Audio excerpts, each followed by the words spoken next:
alien abductee comes forward to Third Phase Moon to share his extraordinary story.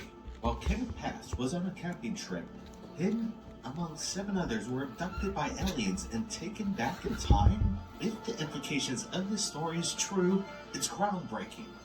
We asked Kenneth Pass to film himself in regards to his story and send it to us, and we came up with this edit.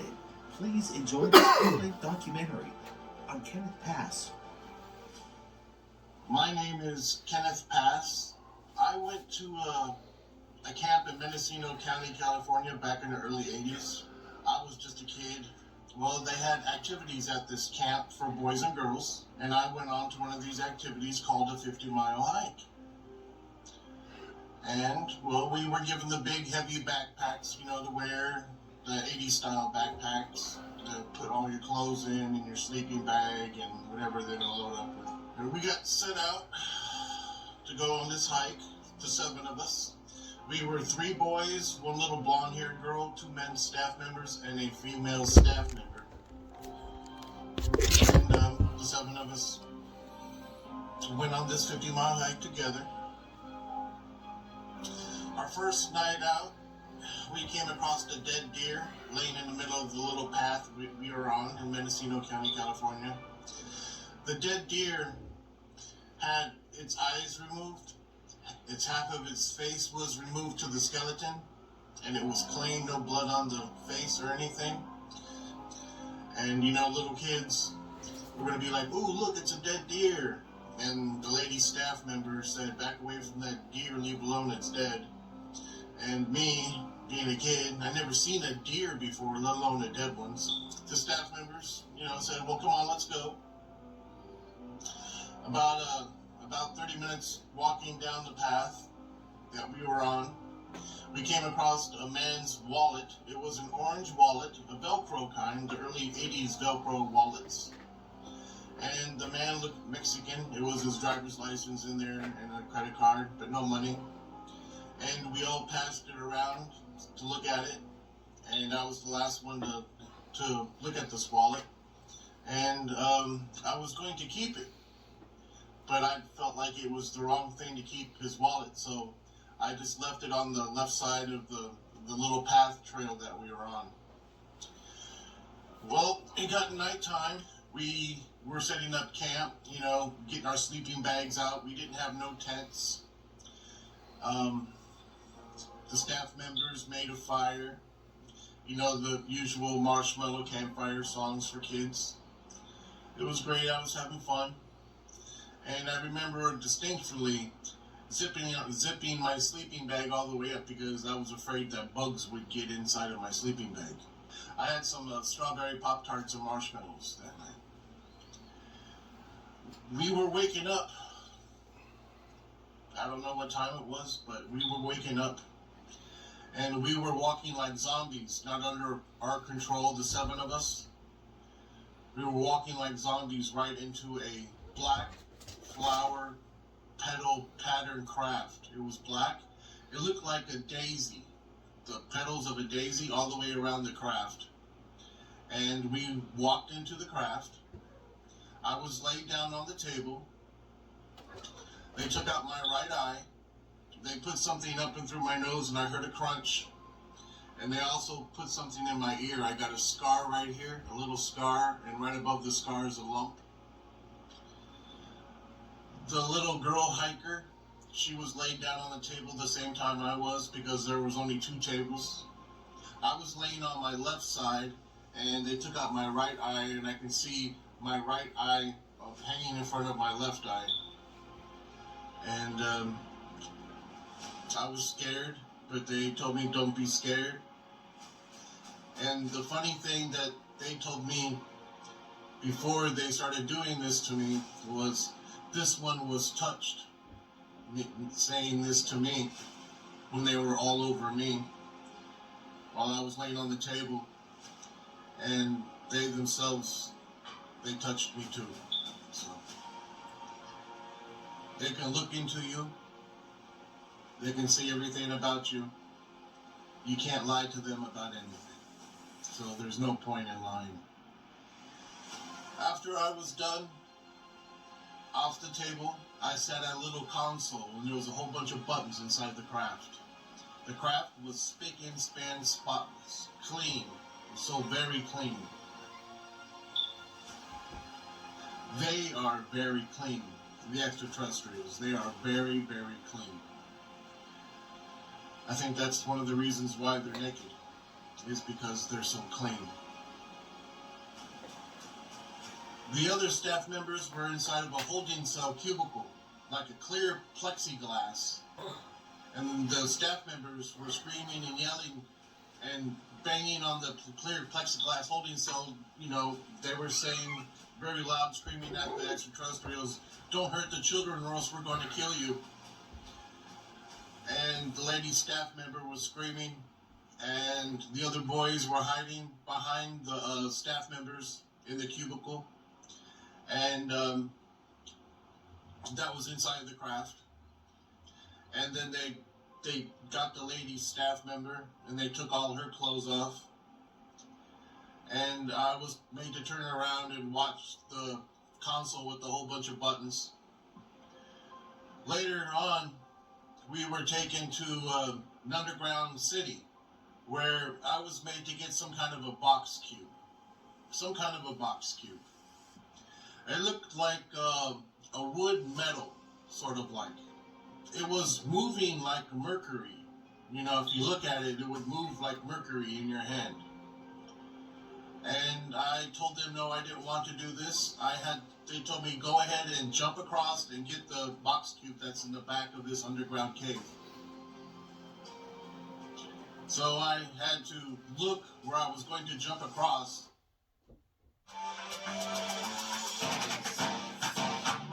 2020, that's it. And I had to jump on bigger box cubes to get to the back of this underground cave to get the small one. Up on the side of the underground cave was a spot cut out, and there were two talls. And there were two talls behind me, next to me, and a smaller one with like an elephant skin. They have like an elephant skin texture, kind of wrinkly. And I jumped across, and I landed on the other side, and I kind of fell down on my butt because it was a big jump. And then I brushed my butt off, you know, the dirt in this underground city cave place. And well, I sat down, I got the box. I'm holding the box, I'm looking at it, and I'm crying because I didn't know where I was. I don't know who these people were. I don't know why I was there. And I was crying and I was scared. And then I looked up right above me, and I can see the two talls that were watching everything. And then the two talls that were on the other side of this little ravine, you know, they told me to jump back, bring us the box cube, jump back, and I was crying, no, no, no. And that went on for a couple of moments. And then one of the men's staff members, he said, "Come on, Kenneth, they want us to leave now, let's go. Come on, bring the box cube back to them and let's go. Let's go home." And I said no, because I felt safe over there. They couldn't get me. And then that went on for a little while, and he said, "Kenneth, get up now, let's go. They want us to leave now, let's go." So I get up, I dust my butt off, and I'm holding a box cube looking at it in my hand.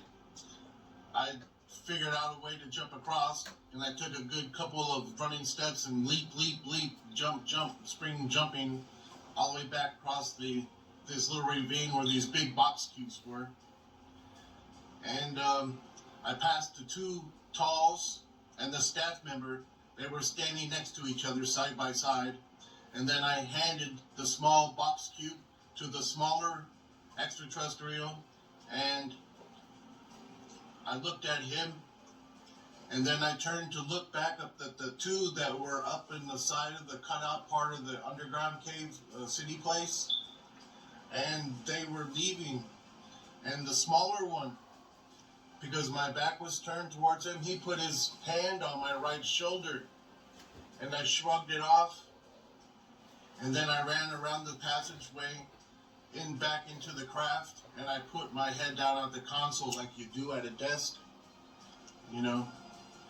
And I waited there, and I felt everybody coming on to the craft. I felt the craft kind of like jiggle a little bit. When everybody came on, I can feel the craft moving up and down. And then, like a speed, like on a DVD player, speed 10, straight up out of this underground place. And it was daytime. And when we were initially taken, it was nighttime. So we were there for many hours, and the many hours that the things have happened to us. I started pushing the buttons because I was sitting at the console. Now, when I started pushing the buttons, I understood everything. I understood everything about the craft because I was a part of the collective, part of the crew, through telepathy from the other extraterrestrials that were also driving the craft. And I was sitting at a console by myself pushing buttons. I started pushing the buttons, and after I was done, I looked up out of the little square window. It was about maybe 6-inch little window inside of the craft.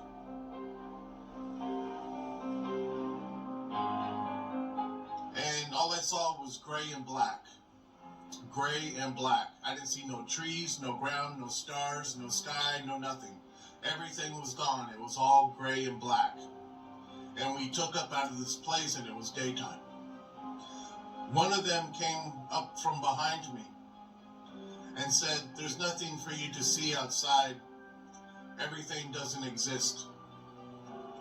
So inside of the craft, inside of the field of the craft, we were separated from all existence. We were a singularity unto our own selves inside of the craft. Everything outside of the craft didn't exist. We were time traveling.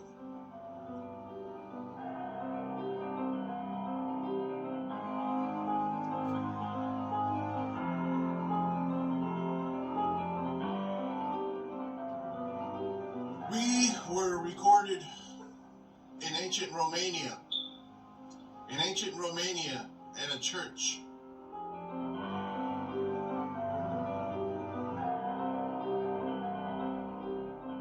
I landed the craft. I ran outside. It was nighttime. I ran to this building. I thought it was a house. It had big doors. I pushed open the doors, and I seen that it was a church. And I don't know where this place, I didn't know where this place was, but it was in Romania. The people inside of the church, they heard me open the doors, and they came looking, to see who it was. I was drinking out of this thing that was like in the middle of the church that had like water in it.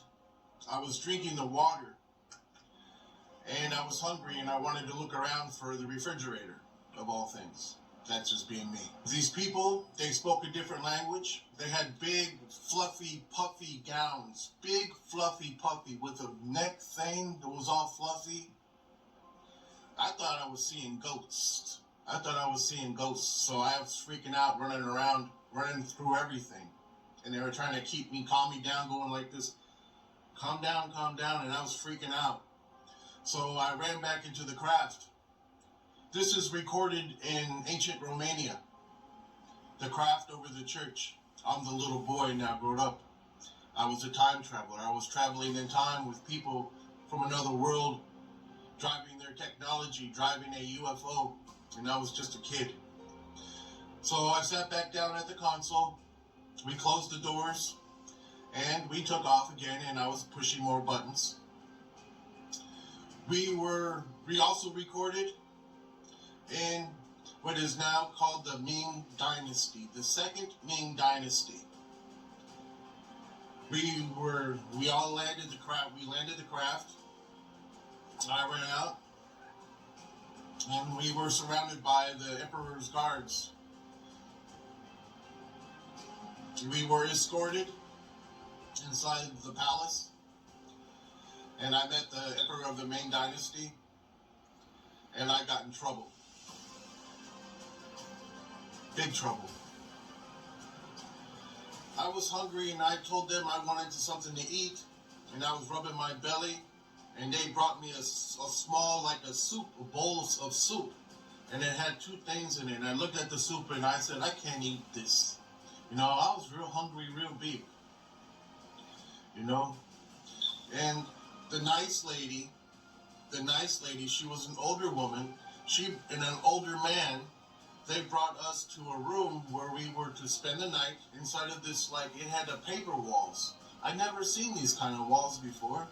It was all paper and wood.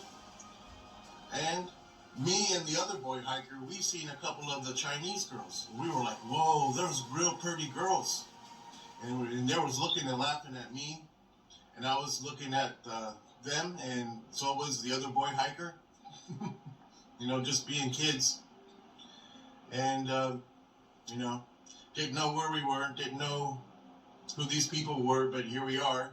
Not too long after that, the neighboring village called Machu Picchu. The elders there were at war with the us Chachapoyas, and they broke in. They climbed up the wall, and they were and the elders were throwing spears and shooting arrows at them and everything like that, and they were fighting and killing each other. There was a lot of screaming and a lot of crying. And when the craft came back, my elder's craft came back, I got back on the craft. I drove the craft immediately to Machu Picchu, and I buttoned Machu Picchu. Every time I pressed the button, destruction. Button.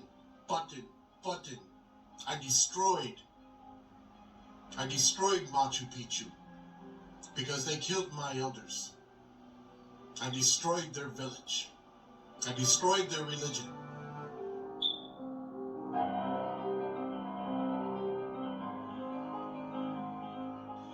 The next thing you know, I'm running outside again, and I see a fire, and I'm running to the fire.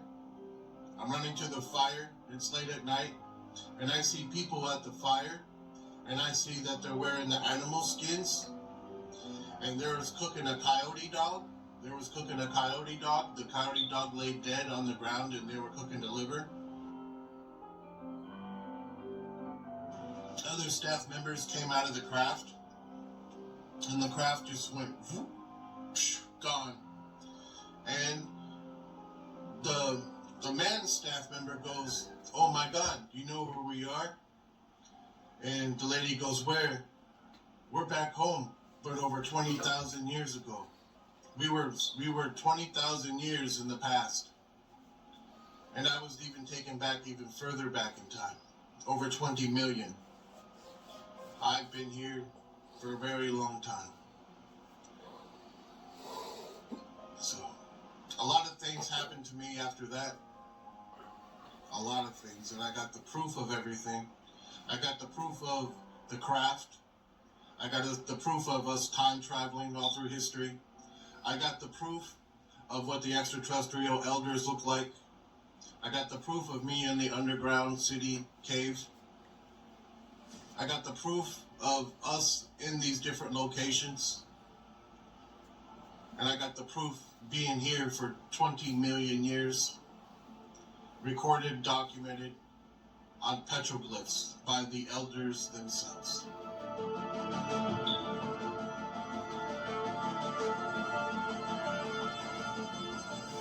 I've been through so much in my life.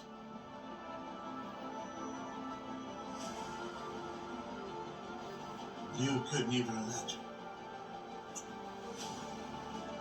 I also died back in time before my natural childbirth. Physically here on these lands. And I went to heaven and I fought evil. I'm capable of taking pictures of myself in heaven.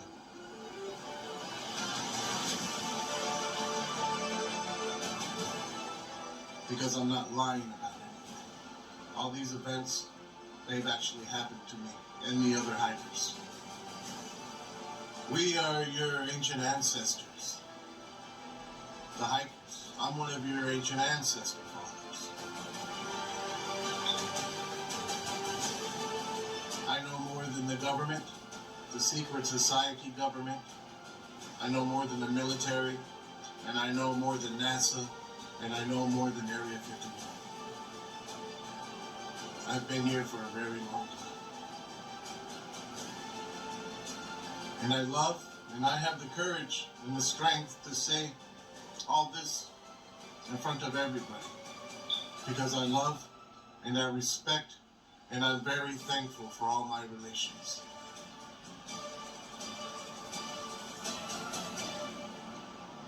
The 50-mile hike. The greatest hike in all history. The oldest recorded, recognized, documented, and published extraterrestrial abduction case in all history was 7 people. And one of those little people was driving the UFO, time traveling all through history. And that's me. Thank you very much. Amen. Amen.